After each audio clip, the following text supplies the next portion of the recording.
말씀을 함께 보겠습니다. 야고보서 5장 10절. 야고보서 5장 10절. 우리 함께 봉독합니다. 형제들아, 주의 이름으로 말한 선지자들을 고난과 오래 참음의 본으로 삼으라. 아멘. 제가 야고보서의 말씀을 나누다가 5장 10절의 말씀 가운데 이 부분을 좀 더 나누어야 되겠다, 이런 마음이 있어서 야고보서를 끝내고 오늘부터 본으로 삼을 자들, 선지자, 이런 제목으로 선지자들을 통해서 은혜를 나누어 보려고 합니다. 그래서 본으로 삼을 자들, 선지자, 이런 제목으로 함께 은혜를 나누고자 합니다. 우리가 예수님 만나는 시절이 있고요, 예수님 만나면 뜨거워지는 시절이 있어요. 이것을 우리가 표현할 때 첫사랑이라고 표현할 수 있고요, 첫 믿음이라고 표현할 수 있고요. 우리가 처음에 시작할 때는 다 열정적입니다. 그리고 뭐든지 해낼 것처럼 여겨지고, 이길 것처럼 여겨지고, 극복할 것처럼 여겨지고, 또 마치 성숙한 것처럼 본인이 스스로를 아주 대견하게 그렇게 생각할 수 합니다. 그러다가 이렇게 시간이 좀 지나다 보면 하나님의 은혜나 성령의 소욕이나 성령의 열매만 나타나는 것이 아니고 우리 안에 숨어져 있고 전에 있었던 이런 것들이 하나 둘씩 다시 왔다 갔다 하는 것을 보게 됩니다. 이걸 우리가 식어진다라고 볼 수도 있지만, 우리가 온전히 하나님의 말씀 안에 깊이 들어가지 않았을 때 또 그와 같은 현상이 일어나기도 합니다. 그래서 우리도 가끔 헷갈릴 수 있어요. 정말 내가 은혜 받은 자인가? 가장 헷갈리는 게 이런 것일 수 있죠. 과연 내가 구원받은 자인가? 이런 부분들이 우리에게 어떤 사람은 종종 찾아올 수 있고, 그래서 약간 이런 것들에 예외되는 사람은 아마 없을 거예요. 정말 내가 은혜 받은 것 같고 말씀 안에 있는 것 같고 또 성령 안에 있는 것 같은데 내 삶을 들여다보면 여전히 연약함들이 있다는 것이죠. 우리가 이런 부분들, 그래서 야고보 사도는 우리에게 흩어져 있는 이스라엘 백성들, 또 특별히 믿음의 사람들에게 권면을 할 때에 환난이 오는 것, 시험이 오는 것을 온전히 기쁘게 여겨야 된다라고 말씀을 하고 있습니다. 그래서 우리 안에 여러 가지가 오는데 이런 것들에 대해서 우리에게 고난과 인내의 본을 삼아야 할 사람들이 있는데, 그 사람들이 다름 아닌 선지자들이라고 말씀을 하고 있다는 것입니다. 그래서 왜 선지자들을 우리에게 본으로 삼으라고 말씀하고 있는가? 여러분, 선지자들은 부름받고 난 이후에 뒤돌아간 사람들이 없습니다. 하나님이 그들을 여러 가지 상황 가운데서 만나 주었고, 그를 부르고 난 다음에 그게 부를 때에는 두 가지 은혜가 그들에게 부어지는 것을 앞으로 계속 나누면서 보게 될 것인데, 하나는 여호와의 영을 그에게 부어준다는 겁니다. 그래서 하나님의 영이 그와 함께 합니다. 하나님의 성령을 그에게 부어줍니다. 그 다음에 두 번째는 하나님이 말씀의 영을 부어줍니다. 이걸 우리가 계시라고 표현할 수도 있습니다. 그래서 하나님은 그에게 하나님이 그 시에 그때에 맞는 하나님의 말씀들을 계속해서 부어주셔서 그것을 전하고 선포하게 만들고 있습니다. 근데 그렇게 갔던 선지자들을 보면 끝까지, 근데 그 가는 길이 쉽지만은 않은 길을 걸어가고 있다라고 하는 것입니다.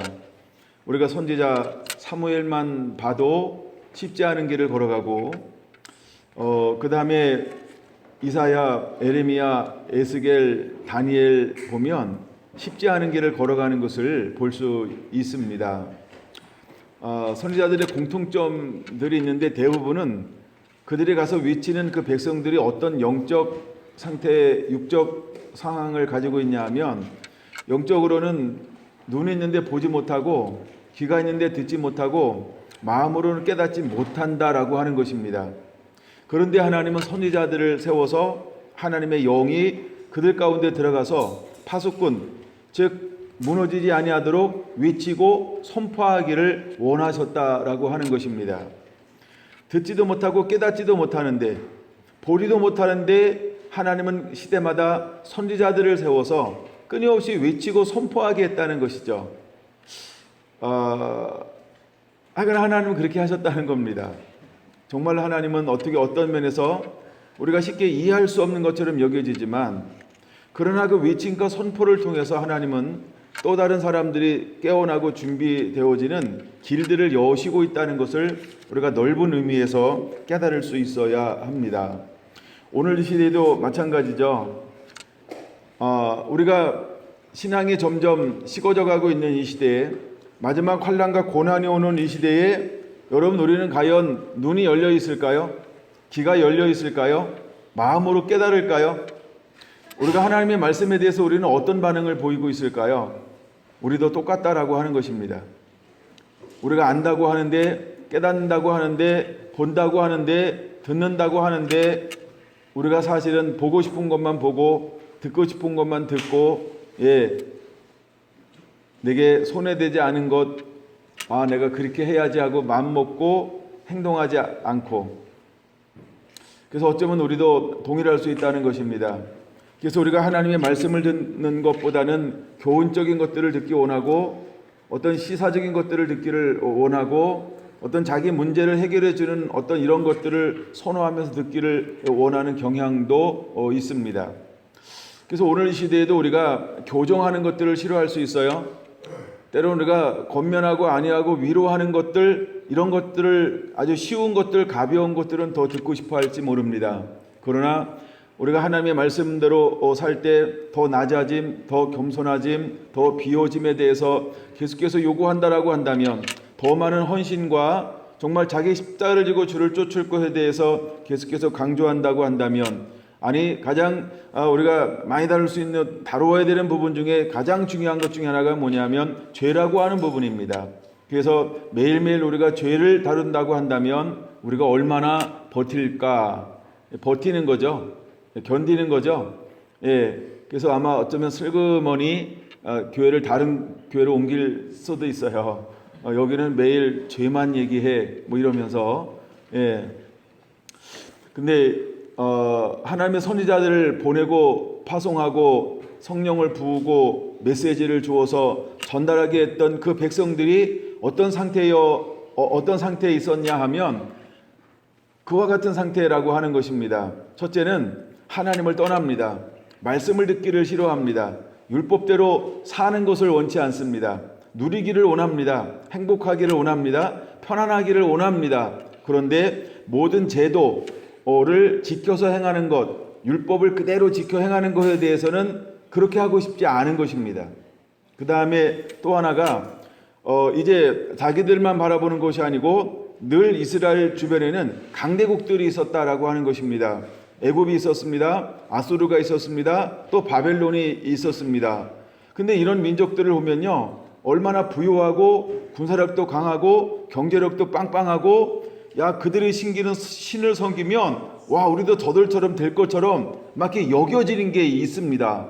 여러분, 우리가 신앙생활하다 보면 부유하고 넉넉하고 잘 나가는 사람 보면 저거 어떻게 됐을까? 나도 저렇게 하고 싶다. 이런 마음이 들지 않습니까? 그래서 많은 강의를 들어오면 성공하는 법, 돈 버는 법, 건강하는 법, 어쩌면 요 세 가지가 가장 많은 관심이 있을 가능성이 있는데, 이런 것처럼 저들은 우리보다 믿음도 없는데 신앙도 없는데 다른 신을 섬기는데 너무 군사력이 강합니다. 경제력이 빵빵합니다. 그리고 잘 나갑니다. 근데 우리는 그렇게 하나님을 섬기는데도 불구하고 뭐처럼 느껴질 수 있냐면 메뚜기처럼 또다시 여전히 표현은 하지 않지만 그렇게 느껴질 수도 있다라고 하는 것이죠. 우린 늘 작아, 우린 늘 연약해, 우린 늘 부족해라고 하는 그런 빈곤함을 스스로 느낄 수 있다는 것입니다. 그런데 하나님은 그 시대마다 선지자들을 세워서 무엇을 요구하고 있냐면 하나님의 말씀이 회복되기를 원하고 있습니다. 하나님과의 관계가 회복되기를 원하고 있습니다. 왜 하나님은 끊임없이 그들에게 나 외에 다른 신을 섬기지 말아라 이것을 요구할까? 다윗처럼 나만을 섬기고 다윗처럼 내 앞에 정직한 자가 되라 라고 이 한 가지만을 요구하고 있을까? 여러분, 우리가 진정한 복이라고 하는 것은 무엇이냐 하면 하나님 한 분을 섬길 때 하나님이 모든 것을 우리에게 채워주고 공급할 수 있다는 것입니다. 그런데 이스라엘의 역사를 보면 이것을 온전히 누린 시대가 너무나 적다는 것이죠.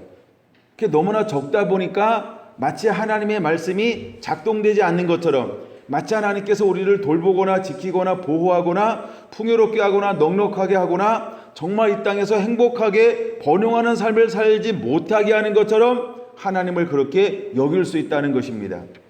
우리가 사사시대를 건너오면서 우리가 깨달아야 될 것이 하나 있다고 한다면, 사사가 사는 날 동안 하나님을 섬겼고 하나님이 함께 하심을 통해서 모든 대적들로부터 하나님이 지켜주었습니다. 근데 사사가 죽은 이후에 바로 그들은 어떻게 했습니까? 하나님을 떠났습니다.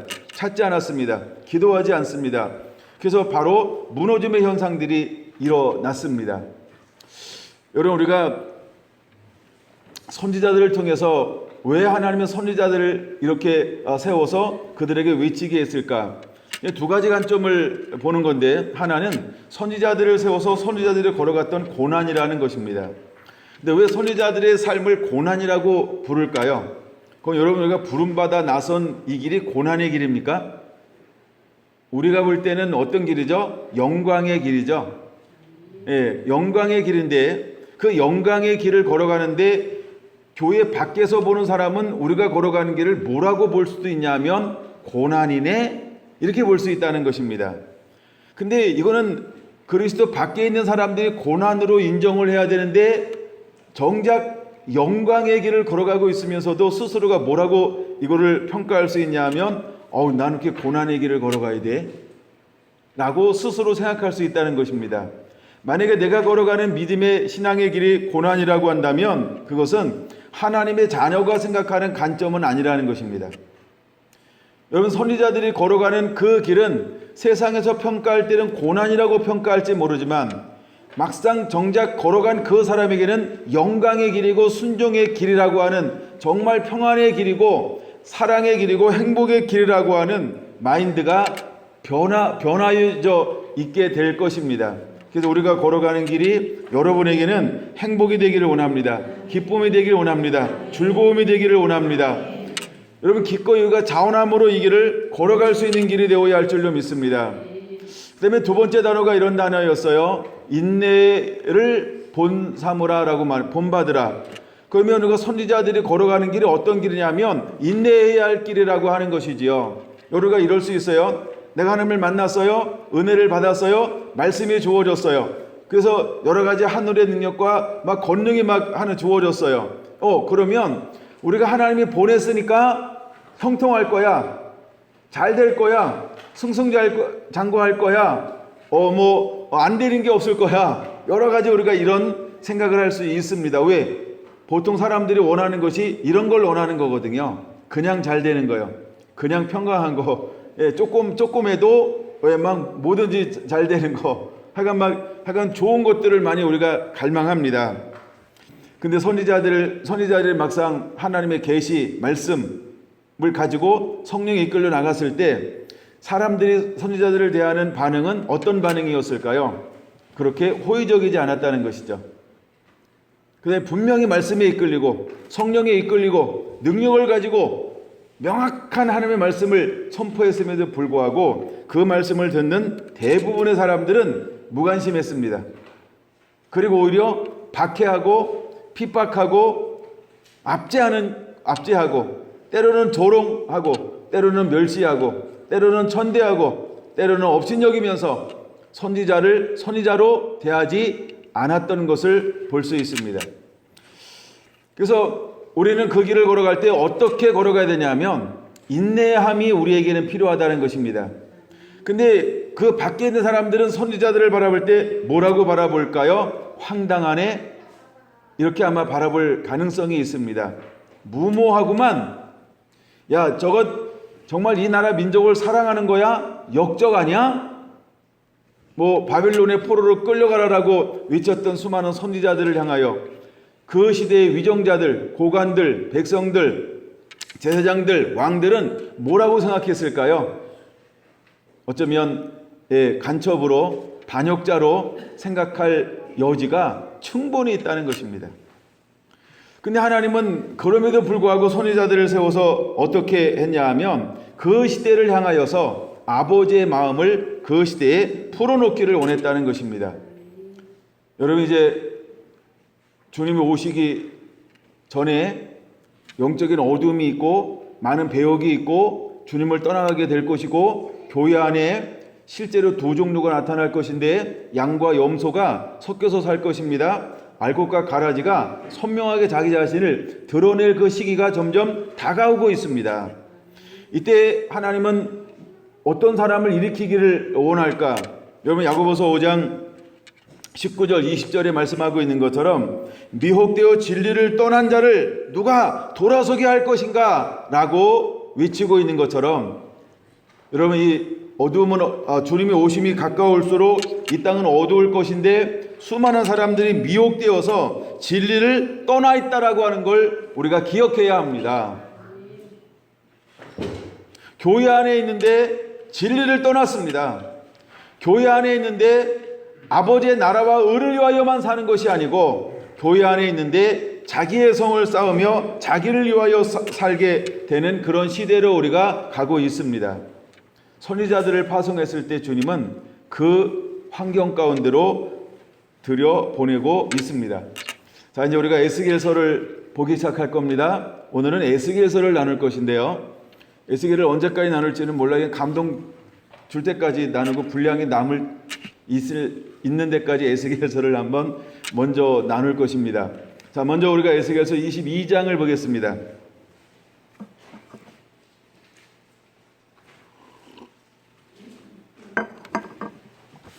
자, 에스겔서 22장.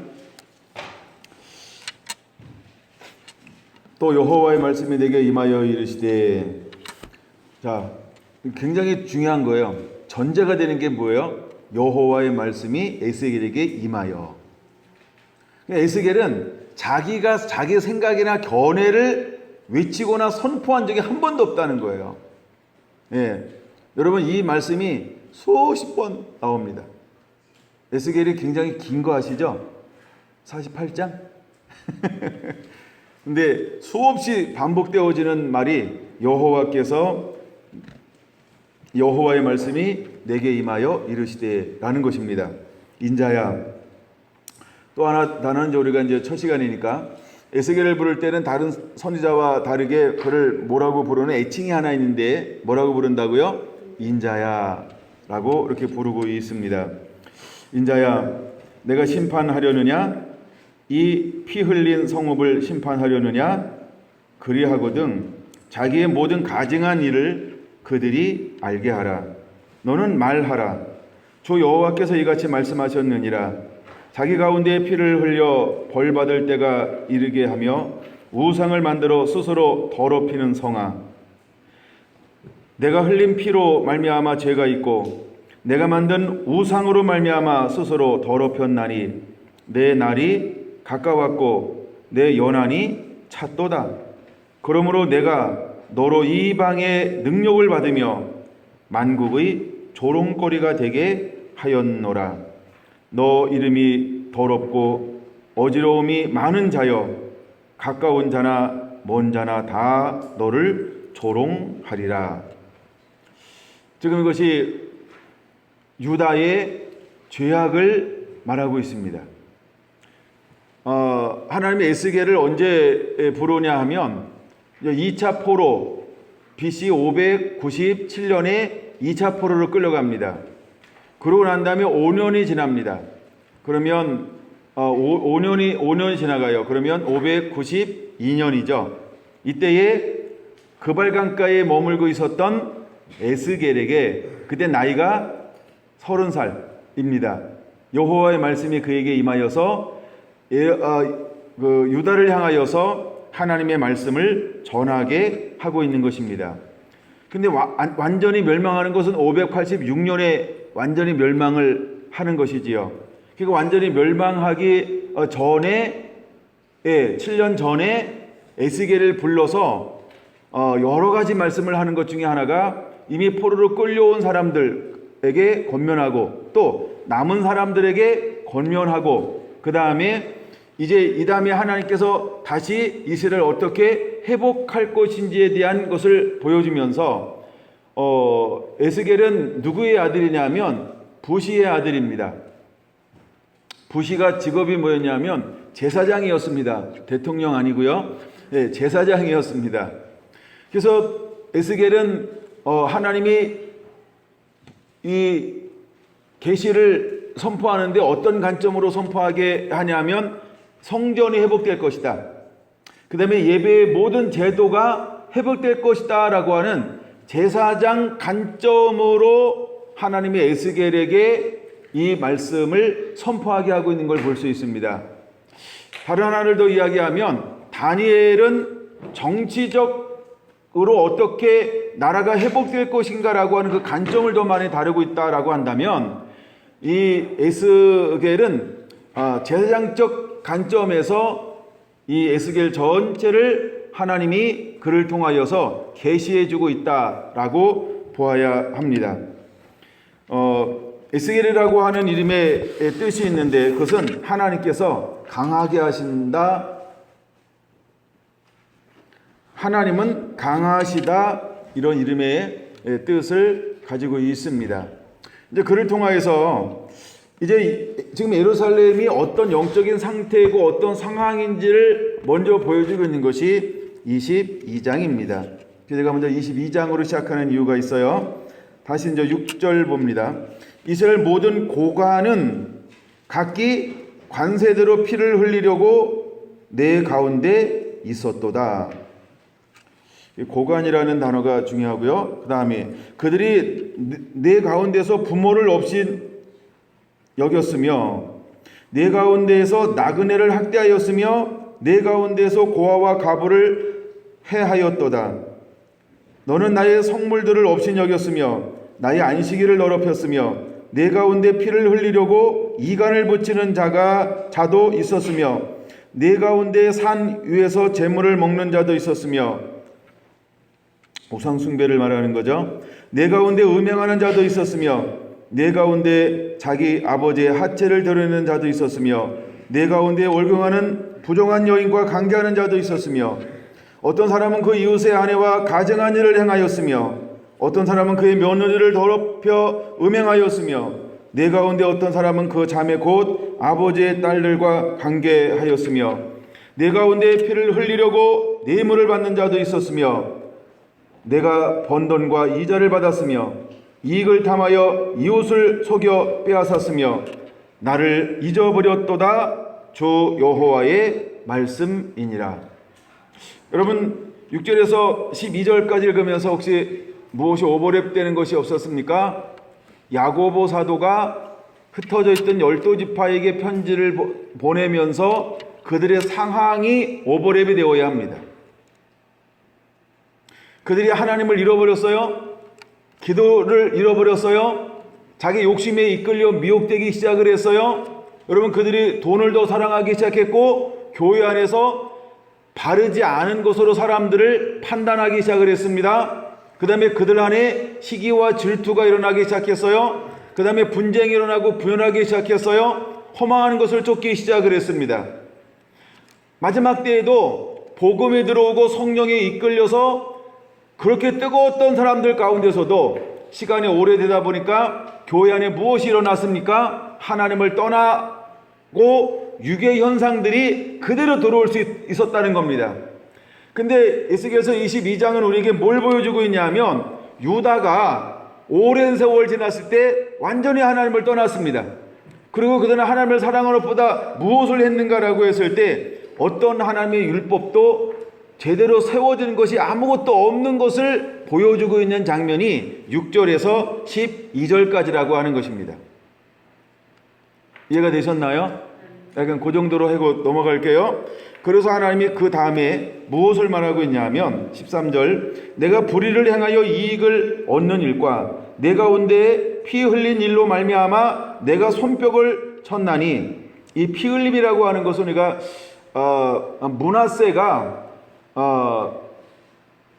므낫세가 수많은 사람들을 막 죽였습니다. 그 피를 말하는 거예요. 그러니까 정당하지 않게 흘린 피에 대해서 하나님이 얼마나 노여워하시는지를 깨달아야 돼요. 그래서 피 흘렸다라고 하는 말은 그런 것입니다. 여러분, 우리가 오늘을 살면서도 우리가 애매하게 사람들을 고소하거나 어렵게 하는 것은 피 흘림이라고 말하고 있습니다. 그 정도 하고 넘어가고요. 다시 14절. 내가 내게 보응하는 날에 내 마음이 견디겠느냐? 내 손이 힘이 있겠느냐? 나 여호와가 말하였으니 내가 이루리라.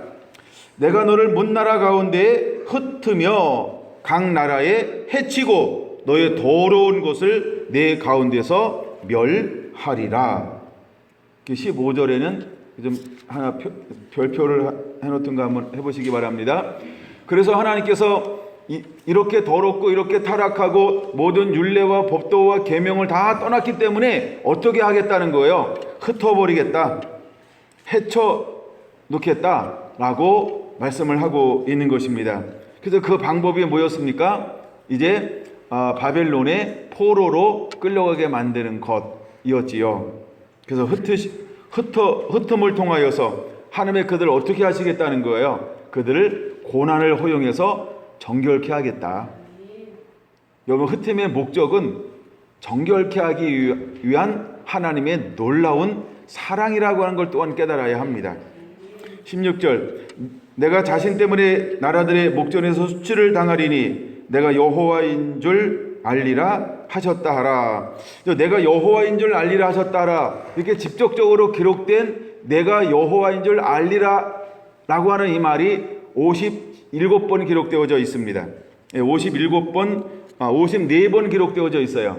그리고 이 말씀을 약간 바꿔서 기록된 것이 한 18번 기록되어져 있어요. 그래서 하나님이 계속해서 에스겔을 통해서 유다 백성에게 무엇을 말하고 있냐면, 지금 이러이러한 현상이 일어나는 것은 너희로 하여금 내가 여호와인 것을 알리려 함이니라. 이것이 아버지의 의도라고 하는 것입니다. 그러므로 우리가 여러 가지 시험을 당하잖아요. 그럼 시험을 당하는 이유가 무엇일까? 우리를 정결케 하면서 하나님이 우리와 함께 하심, 또 하나님이 어떤 것을 원하신지를 알게 하려 하심이니라 라고 하는 이 마음을 오늘도 우리가 동일하게 배워야 할 줄로 믿습니다. 할렐루야. 그럼 그들이 실제로 어떤 상태에 있었냐라고 할 때 17절. 여호와의 말씀이 내게 임하여 이르시되, 인자야, 이스라엘 족속이 내게 찌꺼기가 되었나니 곧 풀무불 가운데 있는 노시나 주석이나 쇠나 나비며 은의 찌꺼기로다. 그러므로 주 여호와께서 이와 같이 말씀하셨느니라. 너희가 다 찌꺼기가 되었은즉 내가 너희를 예루살렘 가운데로 모으고 사람이 은이나 노시나 새나 나비나 주석이나 모아서 풀무불 속에 넣고 불을 붙여 녹이는 것 같이 내가 노여움과 분으로 너희를 모아 거기에 두고 녹이리라.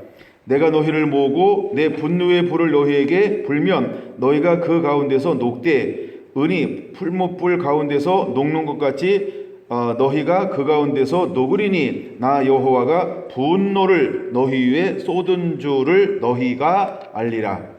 너희가 알리라. 이게 약간 변형된 게 약한 18번 정도 기록되어져 있다는 겁니다.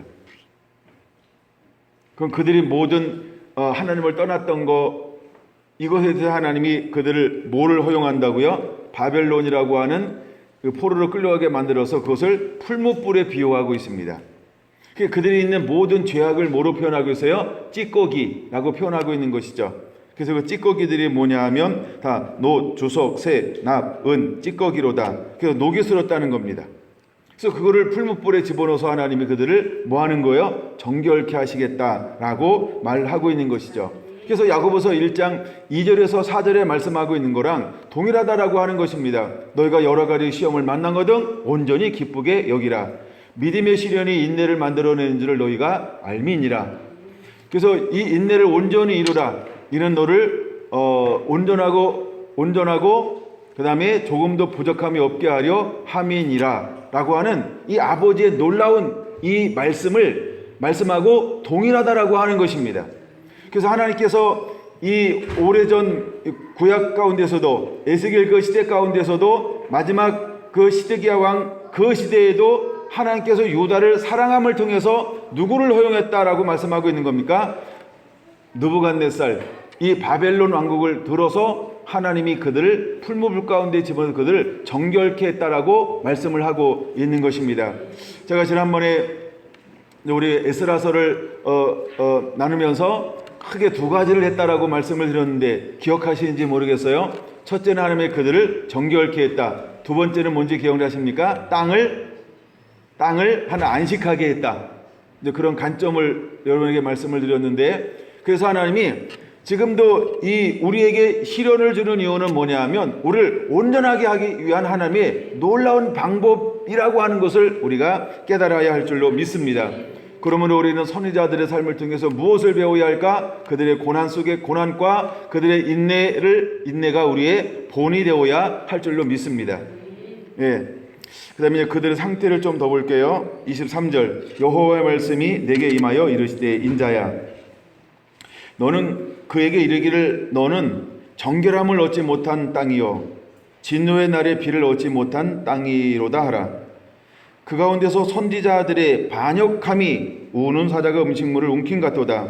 그들이 사람의 영혼을 삼켰으며 재산과 보물을 탈취하며 가부를 그 가운데에 많게 하였으며 제사장들은 내 율법을 범하였으며 나의 성물을 더럽혔으며 거룩함과 속된 것을 구별하지 아니하였으며 부정함과 정한 것을 사람이 구별하게 하지 아니하였으며 그의 눈을 가리어 나의 안식일을 보지 아니하였으므로 내가 그들 가운데서 더럽힘을 받았느니라.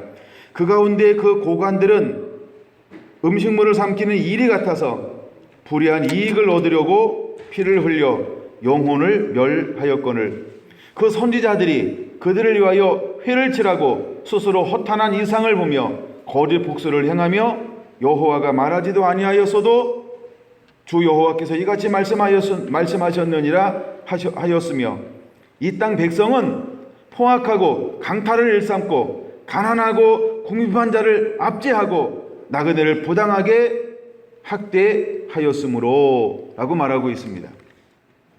무엇을 보여주고 있습니까? 그 시대가 얼마나 전체적으로 타락했는지 얼마나 하나님을 떠났는지를 보여주고 있는 것입니다. 첫째는 누구를 지적하고 있습니까? 선지자들의 반역함이요. 선지자들이 하는 역할이 뭐예요? 아버지의 말씀을 받아서 그대로 선포하고 아버지의 마음을 전달하는 것입니다. 근데 선지자들이 반역합니다. 예, 그 다음에 두 번째, 제사장들이 타락을 했습니다. 세 번째, 공무원들이죠. 타락했습니다. 그 다음에 선지자들이 타락했습니다. 그 다음에 백성들도 타락했습니다. 이게 그 시대라고 하는 것입니다. 그 시대라고 하는 것입니다. 여러분, 우리가 주님이 오시기 전에 실제로 우리가 영적으로 어떤 상황이 또 올까요? 영적 어둠이 반드시 어둡게 될 겁니다. 정말로 어두움이 올 것입니다. 교회는 우리가 많다고 여길 수 있어요. 그러나 실제로 한국의 기독교 인구를 조사하면 이제는 500만이 안 된다고 얘기하는 것도 보고가 있어요. 여러분가 3분의 1이 즉 1200만이 기독교인이다 이렇게 이야기할 때도 있었습니다. 근데 이미 이제 막 10여 년, 20년 가까이 지나면서 점점 줄었어요. 인구 조절을 했는데 처음에 이제 우리가 1200만 하다가 그 다음에 깜짝 놀랐죠. 800만 하다가 그 다음에 600만 하다가 지금은 기독교 인구를 조사했더니 400만도 안 된다 이런 이야기도 있습니다. 그래서 우리가 밖에 나가서 이야기하면 이런 말 하지 않습니까? 요즘에는 전도가 되는가요? 전도가 안 되는 시대가 되었다. 이런 말도 하잖아요. 예. 그 다음에 이제 총회를 하고 이렇게 이제 교인 수를 보고를 하는데, 모든 교단들에서 성도들의 숫자가 점점 줄어들고 있다라고 하는 것이죠. 근데 그냥 뭐 몇백 명, 몇천 명 줄어드는 것이 아니고 몇만 명 단위로 성도들의 숫자가 줄어들고 있다라고 하는 것입니다. 여러분, 이것을 우리가 기억해야 합니다. 그 다음에 이건 기성이나 예성이나 올 보고가 나온 걸 보니까 교회 숫자가 또한 줄어들었다, 이런 보고도 있습니다. 교회 가면은 다음 세대가 점점 줄고 있다라고 이야기하지 않습니까?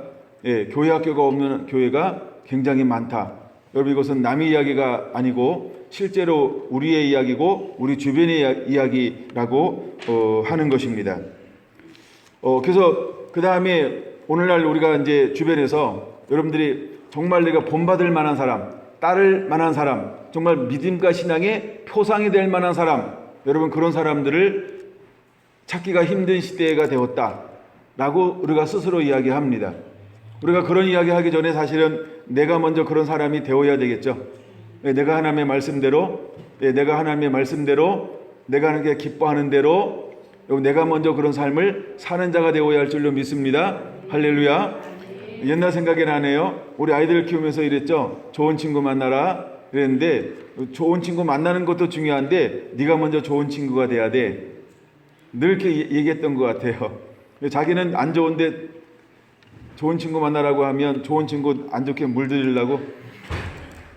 그러니까 먼저 내가 좋은 친구가 돼야 되고, 그리고 좋은 친구를 만나야 됩니다. 그리고 좋은 선생님을 만날 수 있고 좋은 관계를 맺을 수 있도록. 그래서 먼저는 중요한 게 내가 먼저 좋은 사람이 되어야 한다는 것입니다. 오늘날도 마찬가지죠. 내가 먼저 하나님이 기뻐하는 그런 믿음의 용사가 되어야 할 줄로 믿습니다. 내가 하나님을 찾는 그런 하나님의 사람이 되어야 할 줄로 믿습니다. 그래서 제가 야고보서 5장 17절 18절을 보면서 마지막 때 하나님께서 원하는 사람인데 그 원하는 사람이 누구였다?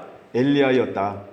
그러니까 오늘날 하나님은 어떤 사람이 일어나길 원하냐면 엘리야의 신명과 능력을 가지고 있는 사람들을 또 하나님은 일으키기를 원하신다. 근데 그 엘리야의 심령을 가지고 이 땅에 실제로 오신 분이 한 분 있어요. 그게 누구였죠? 세례 요한.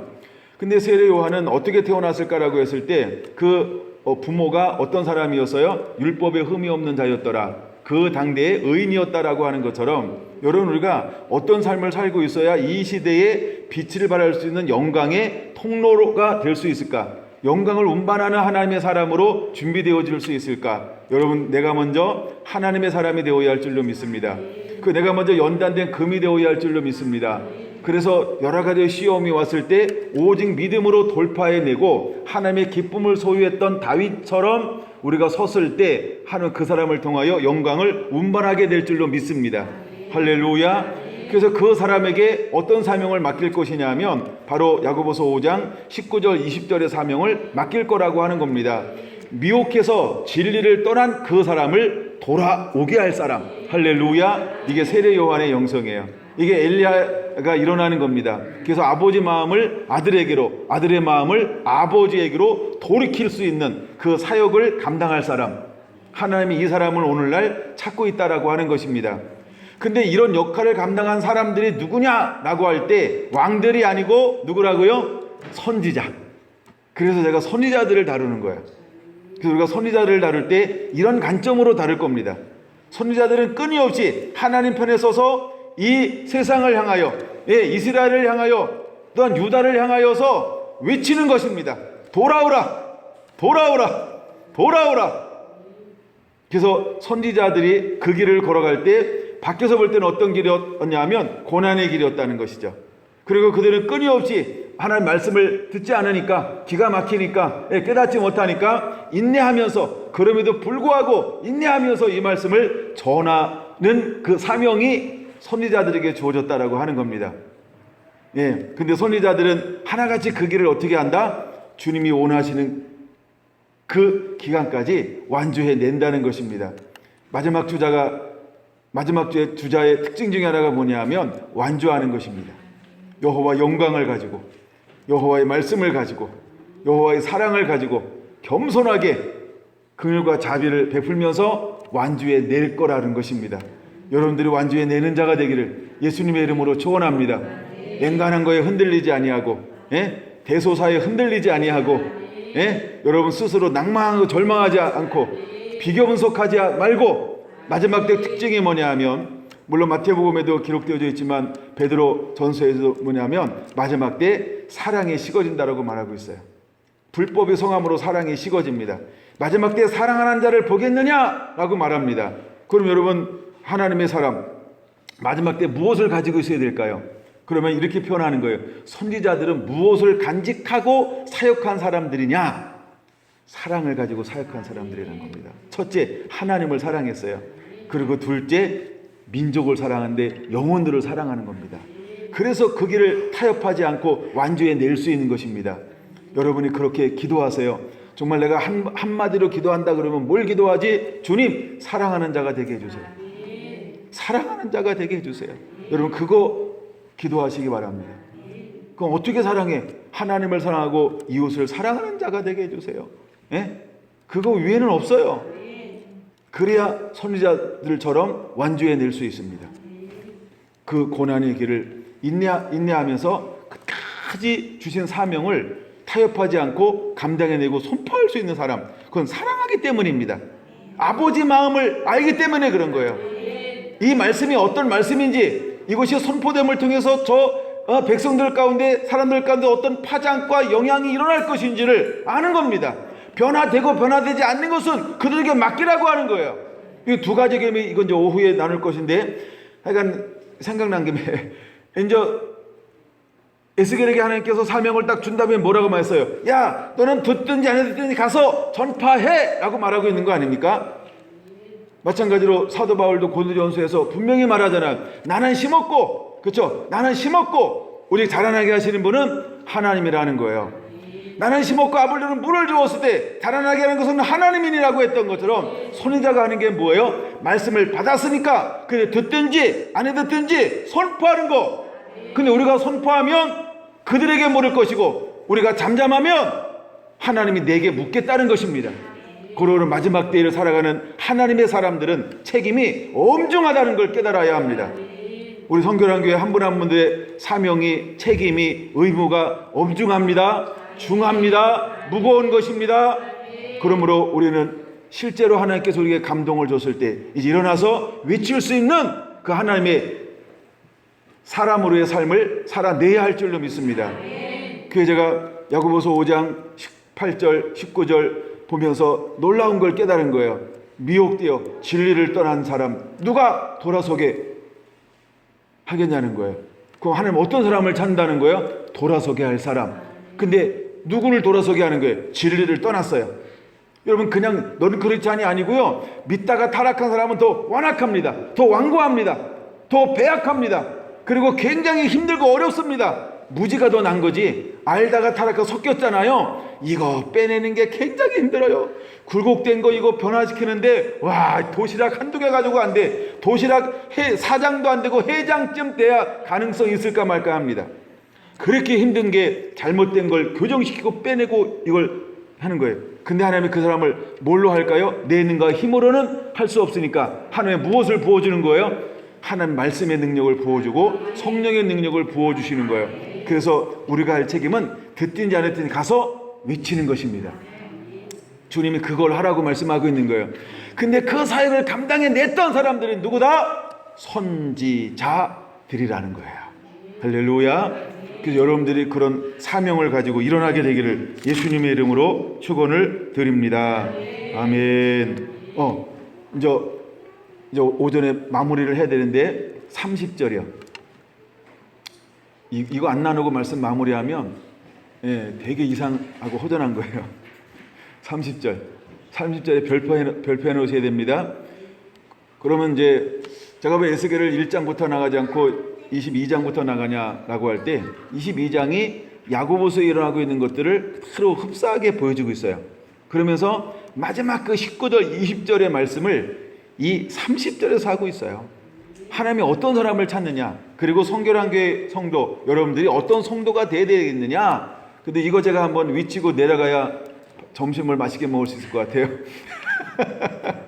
자, 30절은 같이 한번 읽겠습니다. 시작. 이 땅을 위하여 성을 쌓으며 성 무너진 데를 막아서서 나로 하여금 멸하지 못하게 할 사람을 내가 그 가운데서 찾다가 찾지 못하였으므로 내가 내 분노를 그들 위에 쏟으며 내 진노의 불로 멸하여 그들 행위대로 그들 머리에 보응하였느니라. 주 여호와의 말씀이니라. 할렐루야. 여러분, 우리가 행위로 구원받지 않지만 행위로 심판받습니다.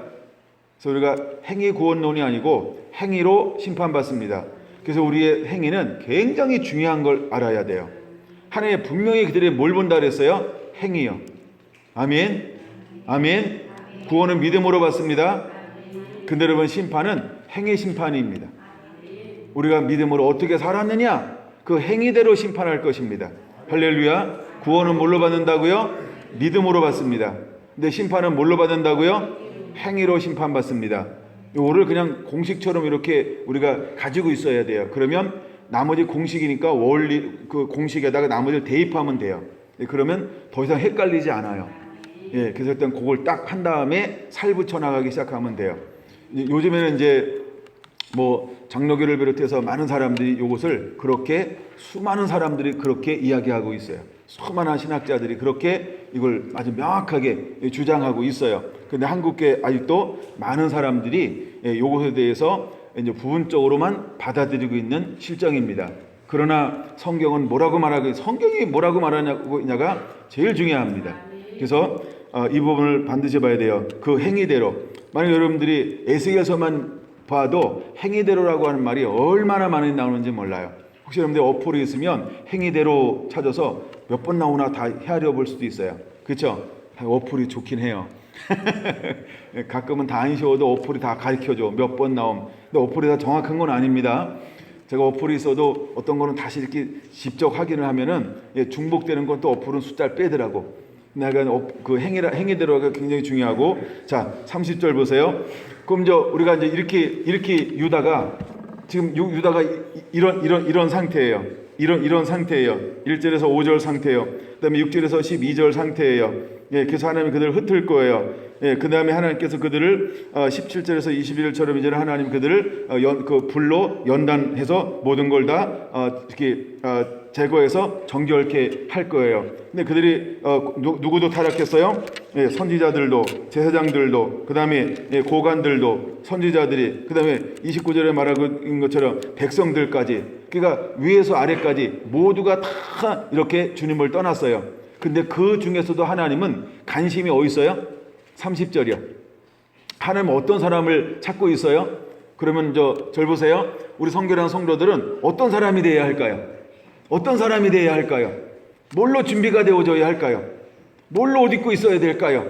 우리의 역할은 무엇이어야 할까요? 30절이기를 예수님의 이름으로 축원합니다. 여러분, 30절이 뭔지 아십니까? 이 땅을 위하여 성을 쌓는 사람. 아멘.